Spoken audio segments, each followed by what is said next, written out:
And you're live. Yay. We're live. Hello. Hi, Anna. How are you? I'm good. How are you, Katya? We meet again. We do. This So is so good. awesome. And I have to do official things. So I have to say welcome to everybody to Oz Authors Online and our launch of Katya de Becerra's Oasis. Did you hear that? What is? You've done well. I can hear. Hang on a second. I know what it is. It's because I had YouTube in the background. So I just heard us going, hi. So that was us. I do apologise. I've turned that off. I couldn't hear that. You didn't know. That's just me being a bit of a numpty. Okay, so again, I'm being official, which means I also need to do our acknowledgement of country. So I'd like to acknowledge the First Nations people as the traditional owners of the land on which this meeting is taking place from me today, which is Meanjin, Brisbane. And I recognise the country north and south of the Brisbane River as the home of both the Turrbal and the Jagera nations, and I pay deep respects to all elders past, present and emerging.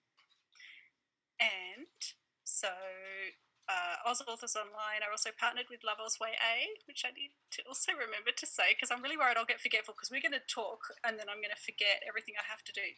So Love Oz Way A have been an amazing support to Oz Authors Online and we love them muchly.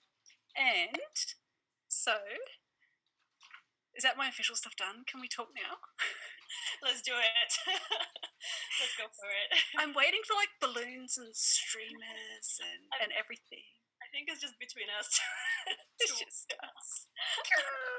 Okay. I'd like to join in with the acknowledgements as well because I'm located in Melbourne and it's Wurundjeri of the Kulin Nation. So great. I wasn't actually sure where you were. Thank you. That's good. Yeah, no worries. Thank you for doing that. Yeah. So, do you think we should start with competition winners, or would you like to tell us how you're feeling tonight on your launch evening with us? I can tell you how I'm feeling. I mean, it's a strange feeling. I'm feeling not just about launch, but this whole situation where we're all at home and doing our best. But we're all feeling it, I'm sure, in different ways. And it's great that we get to do things like this because otherwise it's very isolating. Especially for us authors with books coming out this year. We're used to having doing a lot of events and meeting readers, and we don't get to do it every single year when we have books that coming out. That's when we get to do it. So yeah, I was going to say, do people write books that much? No. Well, this is like every year. Talk about this book, and I'm very glad I get to do this. So it's I'm feeling great. I'm feeling great about doing this. But my heart goes out to everybody who's at home and all the essential workers out there who can't be home, who has to go out and work, and really it's every day is up and down, but it's great that we get to do this. I'm glad to see your face again. Yeah, and you. It's lovely, and it's lovely. It's lovely that we've already met. I feel very lucky. Yeah. And for some very lucky people. Oh, and I just have to mention that Camely Camel is joining us, named by a friend of mine's son, who is now in his 20s. So Camely Camel, which was my desert motif for Oasis, who will be here listening very carefully in case any untruths are spoken about deserts. So just beware. There you go. So what we'll do... We did I have a camel. Yeah. Yeah, they'll spit at us or something. So that's my knowledge of camels all done. I have all of our entrants from the Instagram and Twitter question competition, and we have 2 signed books this is the on book. offer. How beautiful! So it's gonna come signed by me. Yeah. So, are you ready for your first question? Go for it. You are actually in a hat. Because I'm very original when people say they'll put names in a hat. I actually put them in a hat. This is okay. more like transparent as well. I fold them. So Okay. this is the person who's going to win the book, or Yes. oh wow, okay, that's So good. this is and this is because I didn't want to repeat questions if I was to ask you my own. So I thought if I do them first, then I won't accidentally have a repeat question when it's their special question that they've asked for you. And we have SL Ross 1930 from Instagram. Is that Sarah Ross? It might be. What led you to set this novel in this particular landscape? And is it one that you're familiar with? Which is exactly something that I would have asked you. So congratulations, Sarah. If it is Congratulations. Sarah or Ross, SL Ross. Just instructions for people who win the books. Just DM me your address where you want the book sent, and I'll arrange that. So easy. Thank you. No worries. And so the answer is yes, I'm familiar with the location of the book. And actually, I was inspired to set this book in Dubai after I've traveled there. And the story goes is that I am a big fan of archaeology, always loved everything archaeology related, but couldn't actually study archaeology as a student at the time when I was finishing school, so I couldn't go that way. So I became an anthropologist. So, but archaeology always like was my passion and love, and still I'm very interested in learning things about it. So it was just a matter of time before I'd write an archaeology book. And then when my first book was on submission to editors, I started writing Oasis, and I was like, it has to be archaeology book because I love archaeology, but like where to set it? And I was like thinking, Egypt would be maybe a logical way, but then there's quite a lot of books kind of set in Egypt, a lot of movies set in Egypt. It's a very known destination, very known setting. So I was like, no, it has to be, and I haven't been there.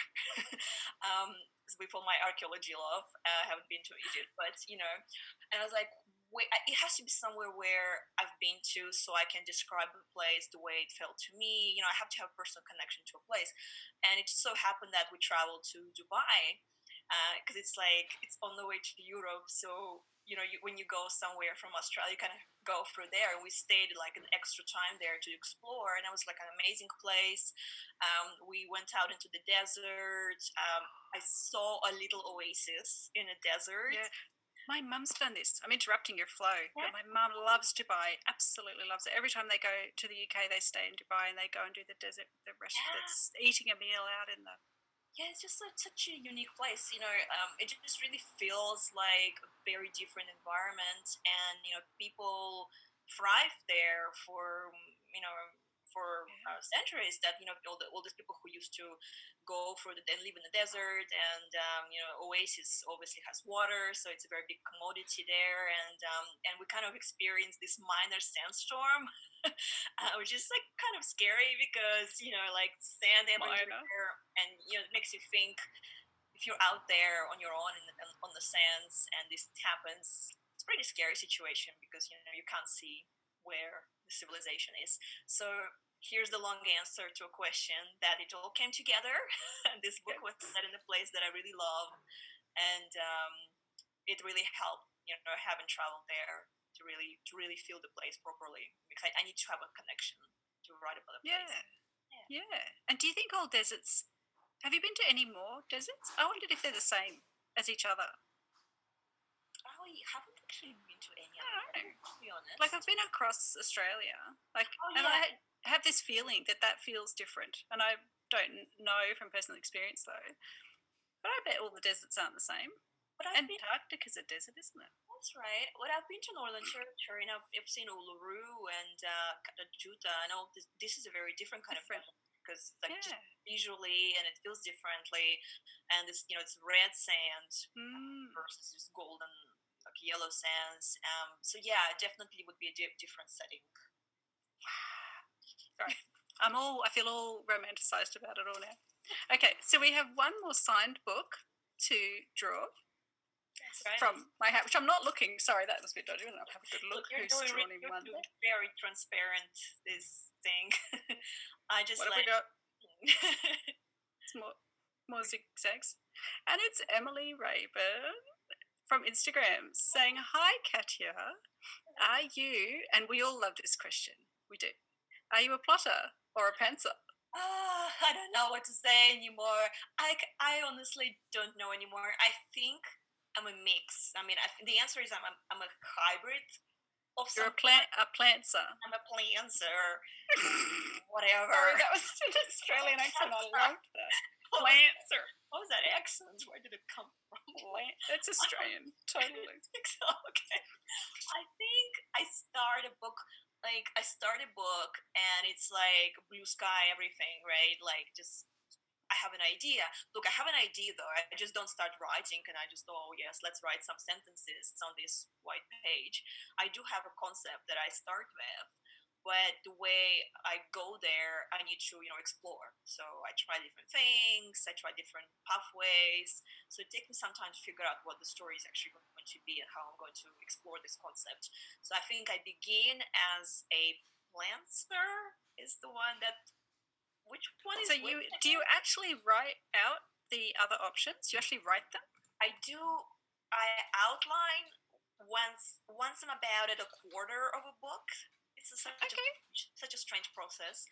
It's not. That sounds very familiar. Yeah. Okay. So it's like when I talk to people, and some people like just pants the whole thing to just like explore, and they don't know how it ends, and they just get there somehow. And I was like, that's magic. That sounds like magic to me because it doesn't work this way for me. But once you do a plan out at a quarter-ish or wherever, do you stick to it? Sometimes things don't work out as they're in your outline. Yeah. I just I'm kind of like hybrid. Like sometimes I need to go away and think about something. Like if you can't solve some plot thing, and you have to go back and think why is this happening. It's like, and I try to step back and say no, it has to be driven by the character. It has to be driven by an agency of the character. Yeah. I think. And sometimes if you plan ahead, you don't realize the depth of that character yet. And so later on you realize it's not consistent. And you don't want to try to fit, into this shape and say, oh, this is the ending I want to have. Like, this is what happened with Oasis in a way, because I kind of wrote myself in a corner in a sense, because I was like, I kind of know how I want it to end, but I wanted to be true to the main character because, she's a specific kind of person, and I wanted also to be not too harsh. But yeah. Oh, hang on a minute, because there's some other questions I had that I needed to ask, and then I realized we may not have told people who haven't heard what the book's about what actually happens. And now look at me, I'm ready to tell everybody. I'm ready to say, well, actually, but I should let you tell everyone the basics of what happens, and then I can ask my question. Yeah, that's a good idea. No pressure. Tell us. What is your book about? Yeah. So the premise is simple, I think, but then it becomes more dark and strange as we go along. But I wanted it to start as like this summer adventure where this group of friends go away, and I wanted to write Melbourne people, like, because my first book was based in the US with American characters, which is great. I love them too, but I was like, I need to write a Melbourne book because whatever, I live here, Yeah. And I was like, this is going to be Melbourne people. It's going to be a very diverse group, and it's going to be like my friends, like what I experienced in my life. And so these people go away. They're like straight out of high school. They go away to exciting location of Dubai, and their connection is because the main protagonist's father is an archaeologist who works there. So they're going to spend their summer volunteering at this excavation site. And then they get there, and it's so great until a sandstorm hits the site, and it goes a bit not great for everybody, and they get stranded in the desert. This group of friends, so it kind of becomes survival thriller that explores their dynamics, and it's like we ask questions: are they really friends? Do they even like each other? This group of people who came together somehow in high school, and what is this? And when this oasis appears out of nowhere, and I'm not giving away a lot because all this happens in the first few chapters of the book. And the title gives a bit away in that there's going to be a desert and an oasis. So they're rescued by this oasis that just appears out of nowhere. Shouldn't be there. They know their geography of Dubai, and they're like, this should not be here. What is this thing? Is this real? Are we all dying in the desert? Are we hallucinating? Is this a real? But they're safe, and it offers them salvation. But the question of the book is what is happening, and is this a fate worse than death in the desert? So are you? It's a two-parter question. Do you think you're like any of the characters in particular? I think, look, there is no such person that's a perfect, flawless person that isn't. It's not very interesting to write about people who are perfect and nice. Are they similar to you though? Are any of them? That a character that would match you as a person? Okay, it's interesting question because when I write, my main protagonist, my leading lady of this book that narrates the story, I think I try not to write myself into it, but I think you can't help some of this, and I recognize some of my like traits in her, and Yeah. I think even and there are some traits of me in my first protagonist of my debut novel as well, but they're different. But with Aleph, who's narrator of Oasis, she's like she's like the glue, the social glue of her group. She tries to keep them all together. She doesn't like to antagonize people. She doesn't want people to be fighting. So that's kind of me. Yeah. I don't like drama. I don't like people fighting. I want my friends to be friends with each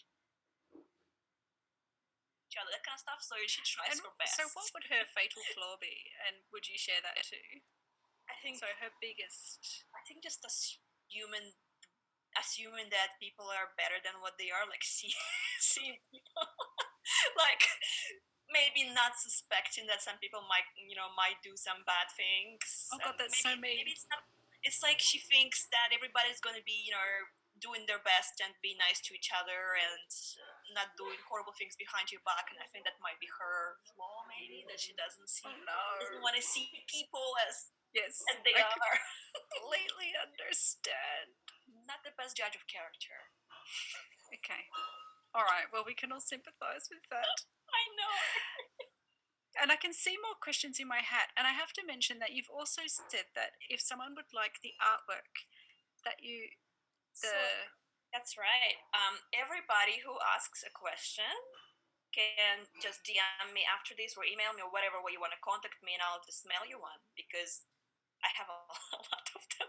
I printed them out before this whole coronavirus, and I thought I was going to do a lot of events and give them to people. And you just hand them out. And I usually just run through like hundreds of them at events, and I have a few of them left. So. Okay, well, I'm going to move on because I'm looking at the time thinking I've got to make sure I get through the questions that were asked rather than want to ask all of my own. So from Lainey's Book Corner on Instagram again, who asks, which is a bit of a, coming along from what we were just saying, who was your favourite character to write in Oasis? Because it may not be the same person, sometimes our favourites are the... I have to say, I like my protagonist. Aleph, obviously, we spent a lot of time in her head, so I had to like her to write from her perspective. It helps. Yeah. I know it helps not to hate your protagonist. Yeah. But I have to say, the most interesting character, and it's people who read the book or didn't read the book, there's a character that's kind of like an antagonist, but she's not like a villain. Her name is Lori, and she's just like pure Eid, like this just has no feel. She just does whatever she wants, says whatever she feels, and she comes off as not nice person sometimes. But Luke, like for one thing, what happened to his bladder? What happened to his bladder? He's not Luke. Sorry, that was a little bit of an airplane reference there. Yeah, but there's something going on there. It's impossible to sit still for 15 hours and not go to the bathroom. Although I'm sure it's happened. I'm so sure. All right. So from sorry, here we go. Because I just pulled my own name out, that I have to put that back down again. But of course, completely accidentally. From Chris Jack. So this is Carissa from Instagram. And I'm not saying your whole name out because it's all the initials plus your name. And you know who you are. So it's very complimentary. And then we have, did you have a goal to write something completely different from your first book and have the whole story in mind already, or were you chasing the threads of an idea to see what came of it? Which Yeah. sort of booked it. I didn't specifically set up a goal to myself to write a very different book, but I think after coming out of what the Woodskip experience, which was a very dark book to write, and dark in the sense that it deals with a lot of things, and it's like there's a lot of things to handle properly as well, and it was very cerebral book in the way that it's like really deep down, it goes into your head, and it was I loved writing it, but it was very exhausting as well. Yeah, Mentally I exhausting get that. about that, and Yeah. I think just my brain just switched off for a while, and it's like, what, we want to find an action. Oh, it's the puppy I'm dog. so sorry. It's Teddy. He just loves you. He's off. Oh, I love him. He's such a cutie.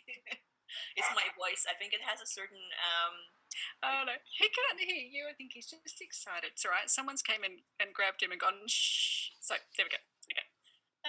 but yeah, I think I just wanted, like, subconsciously wanted to do something different, and I wanted to write a book that's faster paced and more like, because in What They Would Skip, the main character has a bit like too much time to think, maybe, and she overthinks things.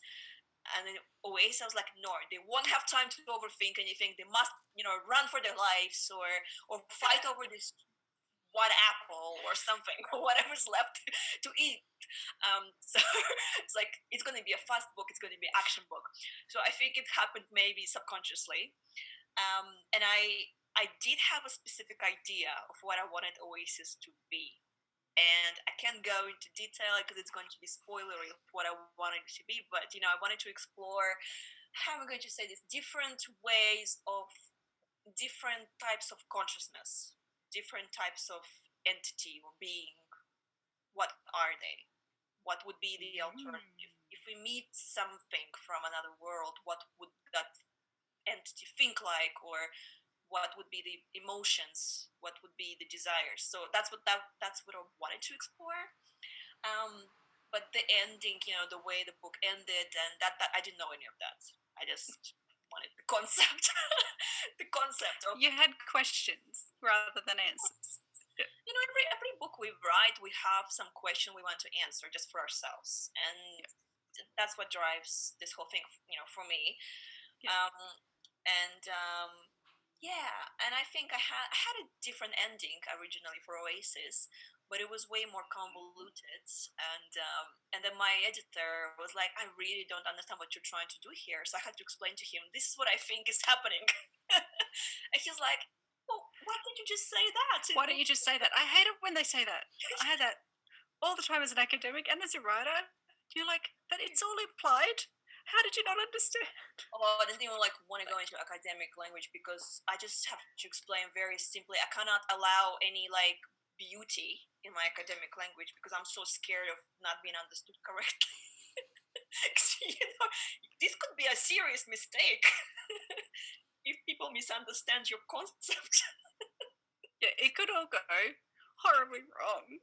All right. Confused, but in fiction it's a bit different. People can interpret differently things of what happens. Yeah. I would say, because when my sister-in-law, who reads all my books, and we discuss after she reads them, she's like, so what actually happens? And I said to her, well, it's really up to you to decide. She's like, oh, in that case, here's what I think happened. And I was like, well, that's what happened then. I love that. Now, I've pulled out one more from the hat before I get to. I am determined to ask some of my own questions as well until we go to the group and/or one-on-one Zoom chats that we do after this. So, and it was very well placed from the bookcase, as in from the bookcase is the name of the person on Instagram. Okay. Who said, do you have another book or books in the pipeline, and can you tell us anything about their storyline or setting? The only thing I can say is that I want to diversify my writing, and I want to write not just YA but other group age groups as well. So at Mm. the moment, I'm working on a middle grade fantasy. Wow. Yeah, I want to try something different. It was a bit of a different pathway to take for me, and I really enjoyed writing that. And it's going to be very close to my own identity because it's about Russian character in immigration in English speaking country, and it's going to be about witches and magic. So that's what I'm writing. Russian witches in immigration. I'm in love. I'm in love already. I just need to revise it. My agent is waiting for my revisions, and I'm just so slow. Okay. Now I'm like, go, do it, quick, come on. We're off. I think everyone's very excited about that. Also, someone's written "Let the dog speak." So, I think the dog has a question. oh, Teddy. Teddy says he loves you. He loves you. Now, what have we got? Oh, we're supposed questions. I have 5 quick questions, but before I get to 5 quick questions, I really wanted to ask you what you think literary success looks like.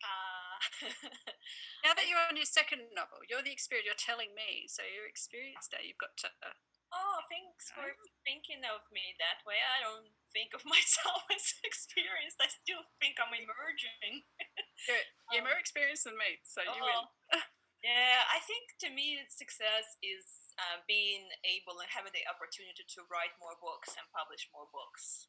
To me, that's the definition of success. Having that opportunity, because it's not a guarantee to be able to publish more books. Brilliant. Absolutely. I love that. Okay. All right. Here we go. Oh, and this one's a bit personal, and you don't have to answer this. You're always allowed to say no. Oh, let's hear it. Do you write and ever think in Russian first or English first? So which? That's an interesting question. I mean, I don't mind. I actually get asked this question once in a while at events, and one of my best friends once asked me, she's Russian, she's like, do you write it all in Russian and then you translate into English? I was like, oh, well, that's just time consuming. No. What? No. I'm thinking more thought process. I'm thinking. It sounds so exhausting to me. I can't actually. I lived in Australia now. I've been here since 2006, and I've been here a long time. And I only speak Russian to my parents, with my parents, when I call like a couple times a week. And literally one Russian-speaking friend, one in Melbourne. And she's very busy, and I'm very busy, and we catch up like, I don't know, once in 6 months. So that's my only practice. And like, I speak Russian, I understand it very well. I can read books and watch movies, but it's not like the most comfortable language for me because I don't speak it every day. It's so weird. Like my middle grade book deals with that. The fascinating. Which, because she struggles, like when I used to be, first time I came to an English speaking country in the US when I was exchange student there, and I was like 20 years old, first time out of Russia on my own. And I would say something so strange, and I would translate from Russian directly to English some expression, and people were like, what does it mean? That's so strange, you're so weird. I don't do that anymore, but my character in my middle grade novel does that. It's too fresh in this new environment. So yeah, I don't write in Russian, and I don't think in Russian when I write in English. But now with my middle grade book, it's the different process, because I try to think back of how I sounded and how my like structure of my speech was back then, because it probably was different. So we had this conversation with my agent, and she's like, you need to make this more authentic. So I was like, yeah, but I have to think back the way I was, long time ago. I don't even remember. So different process now, but usually just write in English, think in English. Yeah. Okay. Interesting. Fascinating. I wish I was bilingual. I do. Okay, so I've got 5 quick questions before I go to if anyone has any via the YouTube chat that I can now see, where there is Maha Abed saying, miss you, Katya. Oh, Maha. Just thought you might want to hear that bit. Oh, something about tech. No? Are you wanting me to stop? She can tell me. She is the voice of God. I don't see any chat. Everything is okay. Keep going. The voice of God has spoken. Like Oa, we will call her Oa. She is God. Okay, so we have I put short answer because they're not really quick. It's just all the ones I wanted to jam in. And I'm not going to give you as long to answer them. Is this you politely telling me to give shorter answers? Oh no, they're really listed as short answer because I was supposed to do something fun and quizzy at the end, but I don't know.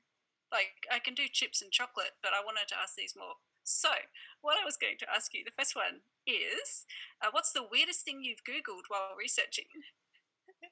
Well, at the moment, I'm working on something. I'm actually writing a short story for an anthology, and I just like Googled a lot about poisons and stuff, and what would so awful.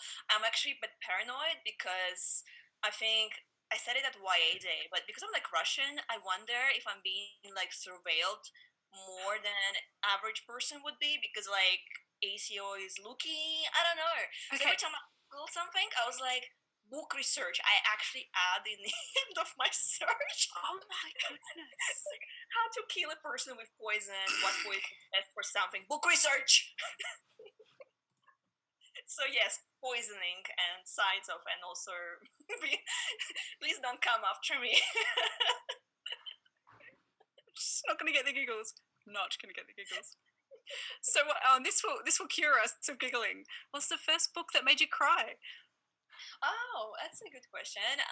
So in my recent memory, though, I don't remember like my childhood books that made me cry. I remember books that made me very happy and made me want to explore and whatever. But the book that I've read that really made me cry was We Were Liars by the author's last name is Lockhart, I think. I forgot the name. Oh my god! But We Were Liars. It's like the book with a big twist in the end, and it's just like it's a twist I did not see coming, and it just completely destroyed. It's a tearjerker. It's a tearjerker. Did you read it? We Were Liars? No, I'm just saying. Now I can tell. If I ever read that one, get the tissues ready. It's like caught me off guard. I was like, what? And I was maybe it was part of my like just completely being undone that I did not see that coming, and I was being tricked by this book. But yeah, okay. All right. Here we go. Oh, what would be your hero's favorite book? My hero, as if in Oasis. Oh, your main character. Hero. Like heroes, like Superman, Wonder Woman. Sorry. We read a lot of graphic novels. So it's like hero, superhero. Oh, I know what she would like. I actually might actually show you because she is an archaeology nerd like myself. There you go. So she might be a big fan of Kara Cooney, who is an archaeologist who works at UCLA, and this is a wonderful book, The Woman Who Would Be King. Wow. It's about Egyptian queen Hatshepsut, who basically she killed everyone to be the king. She just went for it. And is that fiction? Is that a fiction book? It's not a fiction. No, it's like history of. Yeah. Well, she's an academic, Kara Cooney. She's an academic, and she wrote about things that she knows about. So there you go. That's awesome. That Alice loves from Oasis. That's so good. Okay, so what writing rule did you break for this book? So did you set up any? Sorry, that was me thinking. So for the first book, you probably set up all these routines and things that you did, and like you can get a bit superstitious sometimes about I've got to start at 5 a.m. or whatever. And did you break any of those for the second book? The only thing I'm gonna say is that I don't really have any of those superstitions. I want to say I'm really easy when it comes to like when I write and what I write, but it has to be really quiet, and I just have my like white noise in my ears, rain or storm sounds, because I sometimes it's like even the smallest, like I have a watch, like a wristwatch that ticks so loudly, like so loud, like a watch. They tick really loud. What is that? Why? How is that normal? And I actually had to take it away from my bedroom where I sleep because I hear it at night. I was like, this is too loud for me, so I can't hear that noise when I'm writing. But The only thing that I I feel bad about is, so Oasis was originally a national NaNoWriMo book, National Writing Novel Writing Month. So I started Ah, as that, and I kind of failed because I never finished. Well, I never finished it that time, but yeah, I that's guess. good. And I Because, failed. I failed every year. Every year I failed. but you didn't really like fail because you kind of have a book and it's published. The definition. Yeah, I know, but the definition of it. Winning. I kind of won in the end, but it took me a while to get there. But at least I started it, and I wrote quite a lot of it during that month. I think that's brilliant. That's totally winning in my book. And the last one on those before I get, and there's a couple of questions before they go off the screen there. And do you Google yourself? Oh God, no! I had to stop. I developed this like addiction with, I think, with the first book, and a lot of my friends are debut authors, and their book is about to come out, and I get these like text messages or DMs, just like, oh no, this one person wrote bad things about my book, or this another review, somebody didn't like my book, what to do? This panic. I saw Oh somebody giving no. 1 star on Goodreads.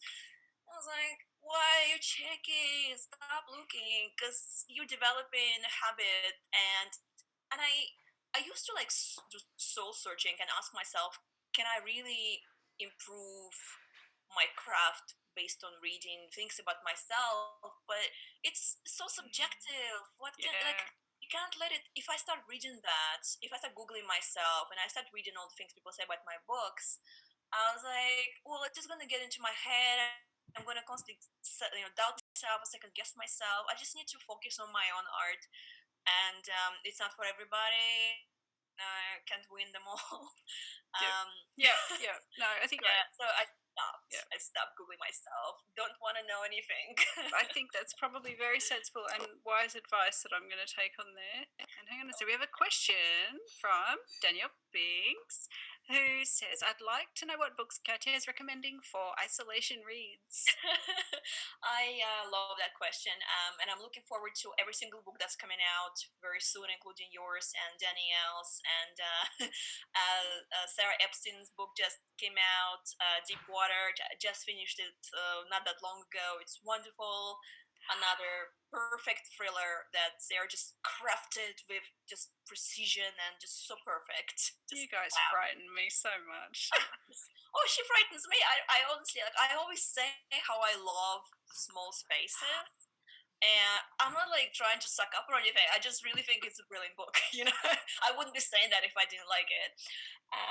Another book that I really loved recently, I read The Dark Tide, It's by a great cover.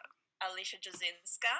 So I'm a bit biased. It's a beautiful cover, but Alicia and I, we share an agent, and yeah, we're very proud. And she's based in Sydney. She's a Sydney person. So this is like a queer retelling of Beauty and the Beast, and Wow. it's set on this drowning island. That's and the only way to save it from drowning is to sacrifice one person each year.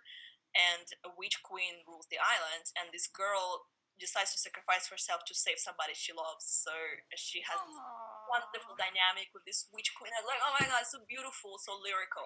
Wow. It's gonna come out in June though. That sounds exciting. I like the sound of that one. Mm. All right, we've got more questions. We have got Enilek. I don't know. I obviously don't know how to say the username there. Hearing about Katya's inspiration and process for creating characters and their friendships. And I had there about how you name them as well, which I missed. Yeah. What was my inspiration for? For creating the characters and the process that you go through for putting together their friendships and character types. Well, in the book, I mentioned how they all come together, and those relationships kind of become more exposed and explored, right? As this survival drama unfolds around them. And like I said before, Alif, I saw her as this glue social glue of the group. She kind of holds them all together, and she's the one that wants to prevent all the infighting and doesn't want any drama. So I wanted her as my like a stable, grounded person to be at the core of it. But the rest of them, they're very different people, and with their They natural are. friends, would some a bit narcissistic, some of them are a bit, like I'll take what I want, not nice, not the nicest people. And I wanted them to be that way because that creates for interesting But they are dynamics. so interesting. Yeah. Sorry, I'm in admiration. I find it really hard to write anything like characters where they do anything like mean. Oh, right. I know that sounds really silly. I work on that. It's okay. People are definitely mean, but I find that really hard. I just want everyone to be in like fluffy land. We're all really nice and happy. But you've got such rounded and deep characters that are meaty, and you immediately think, oh, I don't like him. What's he doing now? Why is he over there? Oh no, what's she done that for? So you have got such rounded characters. Do they ever line up with people in the real world, or But it's specific. I think there's elements of people there. after we just said they're not very nice, we shouldn't say that? No. I just think that also like real people in real world, we know them. We know the way they present to us. We know our friends kind of, but do we really know somebody that well to base a character on them? Like the whole rounded person, right? It's tricky. So I think we get like a bit of from each person, maybe. I mean, I've definitely known a lot of people like Luke. Yeah, Kind of definitely. just whatever he wants tries to take. Like I think we know people like we all know people like that. I think I tend to write like also like my main male leads would be more quiet and more kind of in it like how do I say inwardly looking people. I guess they're like hard Yeah. to guess what they are, and a bit mystery there, a bit of mystery like what are they thinking. So I think that's kind of maybe my go-to a little bit at the moment. So I need to like break up my routine for the next book I write. the broody hero. Broody hero. Oh, hang on a minute. I'm just making sure because I missed any here? We have dun, dun, dun, dun. Well, Siobhan's having a ponder about how many published books were NaNoWriMo books. I'm not sure if that's directed specifically at you, but you can have a go at answering that one. Exactly how many books that are published were once NaNoWriMo books? I don't know the number, but every once in a while, I think NaNoWriMo, when they do their like promotion or marketing for them for themselves, they mentioned, this book used to be a NaNoWriMo novel, and they always mention some like great books. I think Night Circus was a NaNoWriMo book by Erin Morgenstern. So that one, there's quite a few quite big books and a lot of books that I haven't heard of. So I think there's quite a lot of books that get picked up after that. Wow. And I don't think there are any more on there. I mean, I have. I just have these lists. I was like, well, at first I was thinking, what am I going to ask? And next thing you know, I'm going, So, all right, well, shall I ask one more unless someone's got there? Siobhan's saying, yes, that was not a question. She knows. But given that she does have such amazing graphics, we will ask anything that she writes down the side there.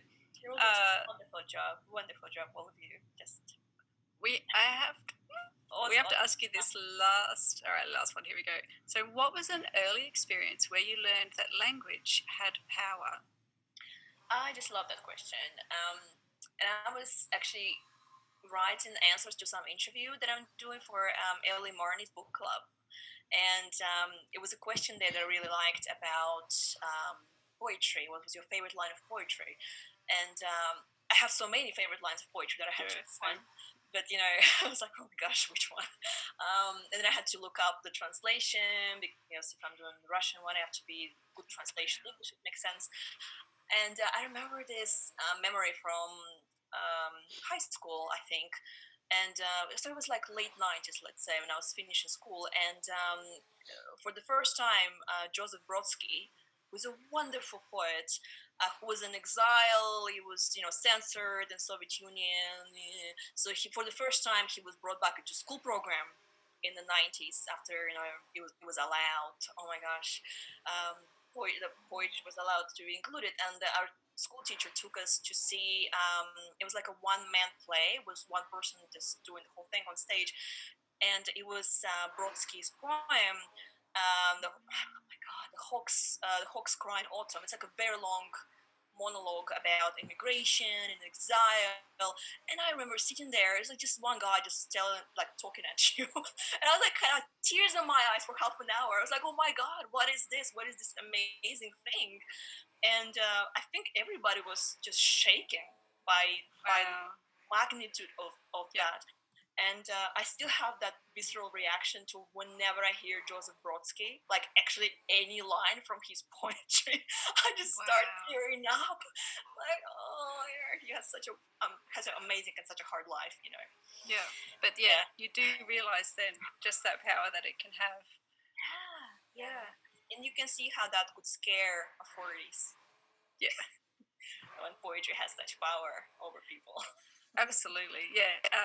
I totally understand. Absolutely. And I know I said that was the last question, but I lied through my teeth, and I'm now going to ask you, from Nicole, when did you feel like you belonged in the writing world? Gosh, I had this conversation with another author that I'm friends with, and she's like, "Do you feel like you're a writer now? Because you know you are." And she was like, "Because I feel like I am. I have changed. My life has changed." And I was like, "Yes and no. Like there are moments when I definitely when I see my books published, and we have these events, I definitely feel like I'm an author. But it's also difficult for me because I still work full time. Still, have my university job, my other identity, pretty much. Yeah. All these other things that I have to concern myself with and write about, and I enjoy that too, and I feel it's very important to me. So it's a bit of a split, I guess. But I think other people definitely perceive me as a writer now. That's huge. I think so. I think my friends and family, they definitely talk to me as if I am. So therefore, I must be. And therefore, you must be. If we're constructed by those around us, you're in. You're in. That's right. Well, talking with you now makes me feel, very validated. You are. We hereby validate you. We're stamped. Ta-da! You're in. You got 2 books. Which is so exciting. And it's now. It's a little bit over time.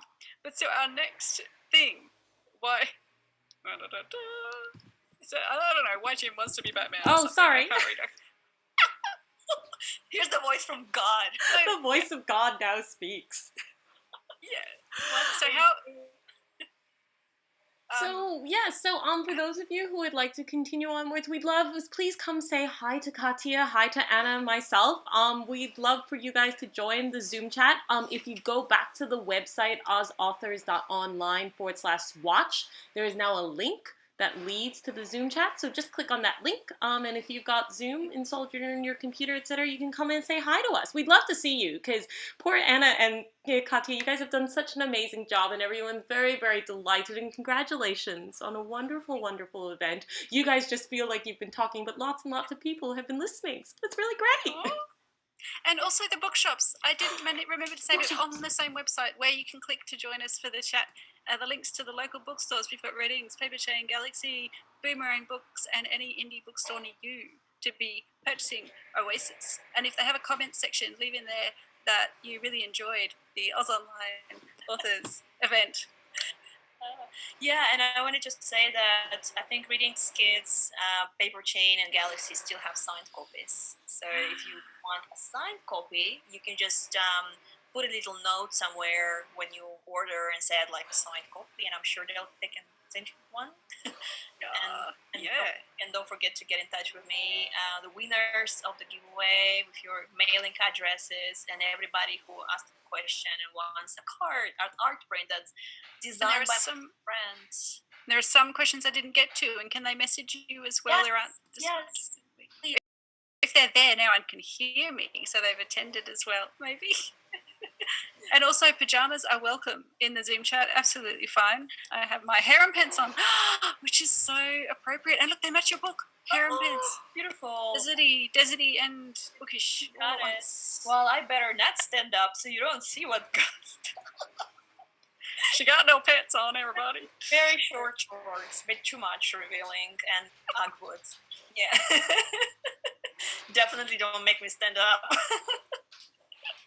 Oh boy, you'll have to quit us out because otherwise we're just going to start giggling. Here, just focus on this part of me.